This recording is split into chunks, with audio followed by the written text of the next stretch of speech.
युद्ध अगर छिड़ जाता है तो फिर भारत उठाएगा 10 कदम और पाकिस्तान हो जाएगा खत्म। जैसे ही पाकिस्तान में हिंदुस्तान की सरहद को छुआ तो सबसे पहले हरकत होगी दिल्ली के साउथ ब्लॉक में। ये वो जगह है जहां प्रधानमंत्री, रक्षा मंत्री, थल सेना प्रमुख, वायु सेना प्रमुख और जल सेना प्रमुख बैठते हैं। पहला कदम यही बैठकर ये फैसला किया जाएगा कि पाकिस्तान को किस तरह मजा चखाना है। प्रधानमंत्री के फैसला लेते ही पाकिस्तान पर धावा बोल दिया जाएगा। दूसरा कदम, हल्ला बोल का आदेश जारी होते ही तीनों सेनाएं हरकत में आ जाएंगी। पाकिस्तानी सीमा से लगे सभी राज्यों के गांव खाली कराने का आदेश दिया जाएगा। इन राज्यों में है पंजाब, राजस्थान, गुजरात और जम्मू कश्मीर। हिंदुस्तान की अग्नि 3 मिसाइल की रेंज 4000 किलोमीटर है। इस मिसाइल की रेंज से पाकिस्तान का कोई भी कोना बच नहीं सकता। तीसरा कदम, जिस दिन आदेश मिलेगा उसी के कुछ घंटों के अंदर भारतीय वायुसेना के सुखोई, MiG-21, मिराज 2000 और जैगवार जैसे अत्याधुनिक लड़ाकू जहाज ईंधन और बमों से लग जाएंगे और वो फौरन पाकिस्तान पर अग्नि वर्षा करने लगेंगे। चौथा कदम, हल्ला बोल का आदेश मिलते ही भारतीय नौसेना भी हरकत में आ जाएगी। भारतीय पनडुब्बियां टारपीडो बम से लग जाएंगी। पाकिस्तान को समुद्री रास्ते से घेरने के लिए भारतीय नौसेना का लड़ाकू जहाज विराट कराची की ओर कूच करने निकल पड़ेगा। इस जहाज की खासियत है कि वो कहीं से भी पाकिस्तान की नेवी और इसके शहर कराची को अपना निशाना बना सकता है, वो भी समुद्र से। पांचवा कदम, यलगार के साथ ही भारतीय वायुसेना सबसे पहले पाकिस्तान में घुसेगी और पाकिस्तान पर 5000 बमों की बारिश होगी। 5000 बम गिरेंगे पाकिस्तान के आतंकवादी कैंपों पर। भारतीय वायुसेना ने इनकी पहले से ही पहचान कर ली है। देखिए कैसे कुचले जा सकते हैं इन जहरीले सांपों के 5000 बिल। इतनी देर में पाकिस्तान की सरकार हिल चुकी होगी। पूरी दुनिया में हाहाकार मच चुका होगा क्योंकि अपनी इज्जत बचाने के लिए पाकिस्तान कश्मीर पर हमला करेगा। जैसे ही पाकिस्तान सेना कश्मीर को छूने की कोशिश करेगी, भारतीय थल सेना उठाएगी छठवां कदम। भारतीय थल सेना दुनिया की सबसे ऊंची युद्ध भूमि सियाचिन ग्लेशियर में यलगार कर देगी। यहाँ से चीन और पाकिस्तान दोनों पर नजर रखी जाती है। इसी बीच थल सेना पाकिस्तान पर दबाव बनाने के लिए अपना ब्रह्मास्त्र उतार देगी। सातवां कदम, भारत पंजाब से लगने वाली सीमा को खोल दिया जाएगा। ऐसा करने से पाकिस्तान की कमर टूट जाएगी क्योंकि आमने सामने की लड़ाई में पाकिस्तान की सेना भारत के सामने 2 दिन भी नहीं टिक सकेगी। पाकिस्तान राजस्थान में आगे बढ़ने की कोशिश बिल्कुल नहीं करेगा क्योंकि यहाँ भी भारतीय फौजें पाकिस्तान से कई गुना ज्यादा तादाद में हैं। इस बीच भारतीय नौसेना कराची के बेहद करीब लामबंद हो चुकी होगी। कराची पाकिस्तान की आर्थिक राजधानी है। कराची के टूटते ही पाकिस्तान टूट जाएगा और फिर पाकिस्तान अपनी इज्जत बचाने के लिए उठा सकता है बेहद खतरनाक कदम। 9वां कदम, अपनी हालत खराब होते देख पाकिस्तान खुलेआम भारत को परमाणु बम से हमला करने की धमकी दे सकता है।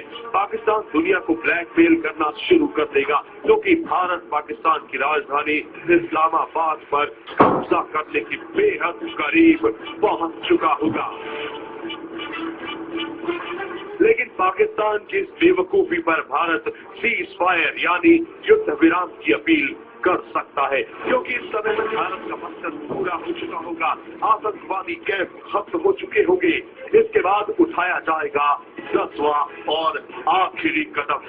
दुनिया भर के देश इस समय तक भारत और पाकिस्तान को समझाने में एड़ी चोटी कर चुके होंगे। ऐसे में फिर से होगा युद्ध विराम, ठीक वैसा ही जैसा 1971 में भारत और पाक सेना के बीच हुआ था।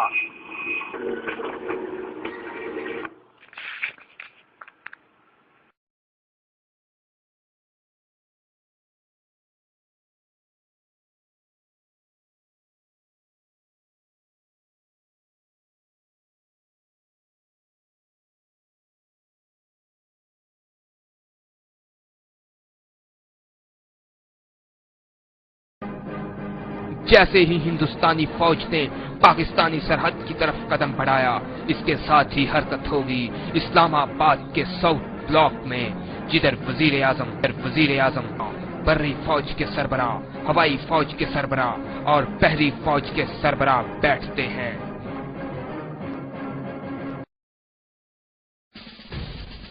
यहीं बैठकर फैसला किया जाएगा कि अब भारत का वजूद सफाए हस्ती से मिटा दिया जाए। वजीर आजम के फैसला करते ही भारत पे धावा बोल दिया जाएगा।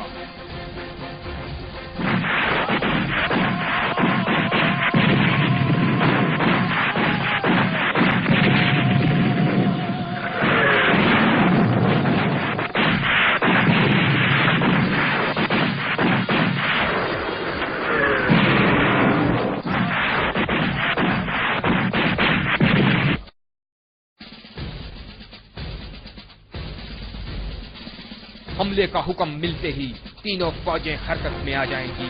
भारत से लगे सभी गांव खाली कराने का हुक्म दे दिया जाएगा। पाकिस्तान के बैलिस्टिक शाहीन मिसाइल की रेंज 3000 किलोमीटर है, जिसके निशाने पर होंगे भारत के कई अहम ठिकाने।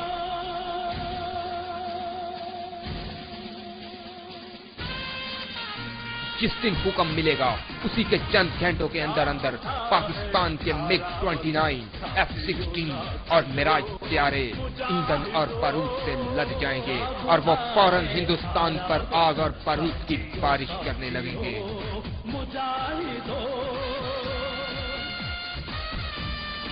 हमले का ऑर्डर मिलते ही बहरी फौज भी हरकत में आ जाएगी। भारत को समुद्री रास्ते से घेरने के लिए पाकिस्तान के बहरी जहाज और आबदोजें मुंबई और कोलकाता की तरफ कूच कर जाएंगी। इन जहाजों की खासियत ये है कि वो कहीं से भी भारतीय नेवी और उसके शहर मुंबई को निशाना बना सकते हैं।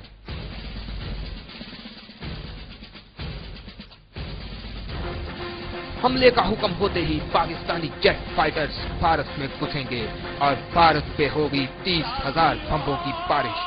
ये 30,000 बम गिरेंगे भारत के एटमी ठिकानों पर। पाकिस्तानी हवाई फौज इनकी पहले से ही पहचान कर चुकी है। देखें कैसे निकाला जाता है इस जहरीले नाक का जहर। इतनी देर में भारतीय सरकार हिल चुकी होगी, पूरी दुनिया में हाहाकार मच चुका होगा। ऐसी सूरत में भारत अपनी इज्जत बचाने के लिए कई एक बहादों पर बैक वक्त हमला कर देगा। जैसे ही भारतीय फौज जैसा करेगी, पाकिस्तानी बर्री फौज उठाएगी छठा कदम।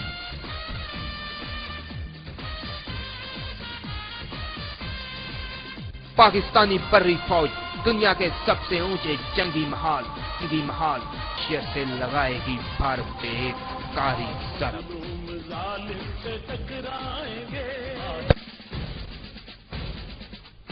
भारत पे गजनवी, शाहीन और शाहीन 2 बैलिस्टिक मिसाइलों की बारिश करती जाएगी। ऐसा करने से भारत की कमर टूट जाएगी, क्योंकि पाकिस्तानी मिसाइल टेक्नोलॉजी के सामने भारतीय मिसाइल टेक्नोलॉजी कुछ भी नहीं है। पाकिस्तानी फौज राजस्थान के रास्ते से भारत में दाखिल हो जाएगी, क्योंकि आमने सामने की लड़ाई में भारतीय फौज पाकिस्तानी फौज के सामने एक दिन भी टिक नहीं पाएगी। इसी दौरान बर्री फौज बम्बई शहर पर कब्जा कर चुकी होगी। मुंबई भारत का नहायत ही अहम शहर है। मुंबई के टूटते ही भारत टूट जाएगा और फिर अपनी इज्जत बचाने के लिए भारत हमेशा की तरह भागेगा अपने बाप अमेरिका की तरफ।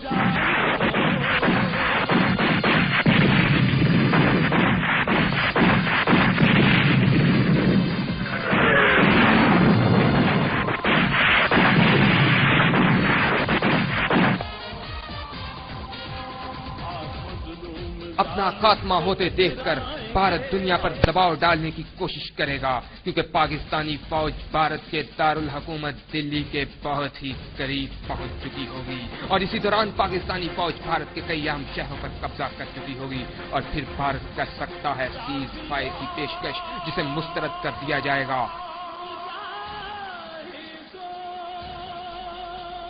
पाकिस्तानी फौजें दिल्ली में दाखिल हो जाएंगी और दिल्ली में भारत का खात्मा करके पाकिस्तान का परचम लहरा दिया जाएगा और फिर से होगा हिंदुस्तान में इस्लामी सल्तनत का आगाज, ठीक वैसे ही जैसे पहले मुगलों ने 1000 साल तक हिंदुस्तान पर हुकूमत करके किया।